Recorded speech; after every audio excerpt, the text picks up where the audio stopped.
Breaking news SSC ২০২৬ তোমাদের college ভর্তিতে নতুন একটা নীতিমালা প্রকাশ করা হয়েছে। অর্থাৎ ২৪ তারিখে আজকে তোমাদের যে নীতিমালাটা প্রকাশ করা হয়েছিল দুপুরে সেই নীতিমালাটা ভুল ছিল। ঠিক আছে? নীতিমালাটা ভুল ছিল এ বিষয়ে মাধ্যমিক ও উচ্চ মাধ্যমিক শিক্ষা বোর্ডের ওয়েবসাইটে নতুন একটা নোটিশ প্রকাশ করেছে এবং তারা উল্লেখ করে দিয়েছে যে আগের নীতিমালাটা ভুল ছিল। সেটা আগে যে তোমাদের মাইগ্রেশন পদ্ধতি থাকবে না, সে অনুযায়ী যে বিজ্ঞপ্তিটা তারা রেডি করেছিল যে মাইগ্রেশন নেই, সেই বিজ্ঞপ্তিটাই তারা প্রকাশ করে দিয়েছে। এজন্য নতুন একটা বিজ্ঞপ্তি তারা অলরেডি প্রকাশ করেছে আজকে রাত ১০টার পরে। ১০টার পরবর্তী সময়ে ১০টা ১০ এর দিকে একটা বিজ্ঞপ্তি প্রকাশ করেছে। সেখানে নতুন নীতিমালাটা তারা উল্লেখ করেছে। আসো আমরা নতুন নীতিমালাটা দেখেই। দেখো, তোমাদের পুরান নীতিমালা অনুযায়ী তোমার আবেদনের ডেটটা একই থাকছে। ঠিক আছে? অর্থাৎ ২ তারিখ থেকে ১০ তারিখ পর্যন্ত আবেদন করতে পারতেছো এবং পুনর্নিরীক্ষণ সহ পুনর্মূল্যায়নের ফলাফল পরিবর্তিত শিক্ষার্থীদের আবেদন গ্রহণ ১২/৯/২০২৬ থেকে ১৩/৯/২০২৬।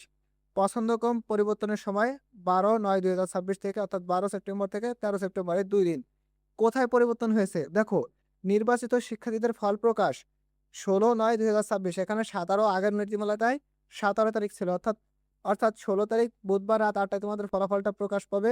কিন্তু আগেরটাই ছিল ১৭ তারিখে। এরপরে আসো, শিক্ষার্থীদের নির্বাচন বা নিশ্চয়ন যাকে বলি আমরা।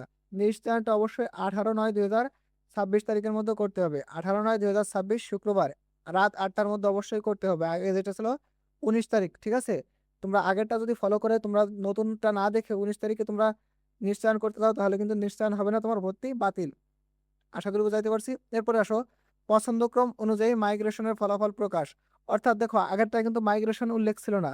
ঠিক আছে? এখন তোমাদের মাইগ্রেশনের ফলাফল প্রকাশ পাবে ১৯/৯/২০২৬ রাত ৮টায়। ঠিক আছে? রাত ৮টায় ১৯ তারিখে তোমাদের মাইগ্রেশনের ফলাফলটা প্রকাশ পাবে এবং ভর্তি হইতে পারবা তোমরা ২০/৯/২০২৬ তারিখ থেকে এবং ২২/৯/২০২৬ তারিখ মঙ্গলবার পর্যন্ত। ক্লাস সেই ২৩ সেপ্টেম্বরে শুরু হচ্ছে। তাহলে মূল বিষয়টা কোথায়? মূল বিষয় হচ্ছে তোমাদের ১৬ তারিখে রেজাল্টটা প্রকাশ পাবে। যেখানে ১৭ তারিখে প্রকাশ হওয়ার কথা ছিল এবং ১৮ তারিখের মধ্যে অবশ্যই তোমাকে নিশ্চয়ন করতে হবে যেখানে ১৯ তারিখ ছিল এবং ১৯ তারিখে তোমাদের মাইগ্রেশনের ফলাফলটা প্রকাশ পাবে। আশা করি বুঝাইতে পারছি। এই মাইগ্রেশনের ফলাফলে তোমরা কিন্তু পছন্দক্রম অনুযায়ী অনেকে ভালো, ভালো কলেজ পেয়ে যাবা। তোমাদের ১ম খসড়ায় নীতিমালা যেটা রেডি করা হয়েছিল, সেটাই কিন্তু আজকে তারা ভুলে প্রকাশ করে দিয়েছিল। কিন্তু এখন তারা নীতিমালাটা খেয়াল করছে যে না, আমরা ভুল নীতিমালা প্রকাশ করেছি। এজন্য রাত ১০টার পরে তারা আপডেট করেছে। তারা জানিয়ে দিয়েছে যে নীতিমালাটা ভুল ছিল এবং নতুন নীতিমালা কোনটা সেটাও জানিয়ে দিয়েছে। আর অন্যান্য যে কোটা সিস্টেম আছে, সেই কোটা সিস্টেম আগের নীতিমালা অনুযায়ী থাকবে। মূলত এখানেই চেঞ্জ হয়েছে। প্রিয় শিক্ষার্থীবৃন্দ, শিক্ষা সম্পর্কিত যেকোনো সঠিক নিউজ সবার আগে পেতে অবশ্যই আমাদের চ্যানেলটা সাবস্ক্রাইব করে রাখবা এবং ফেসবুক থেকে দেখলে অবশ্যই ফলো দিয়ে রাখবা।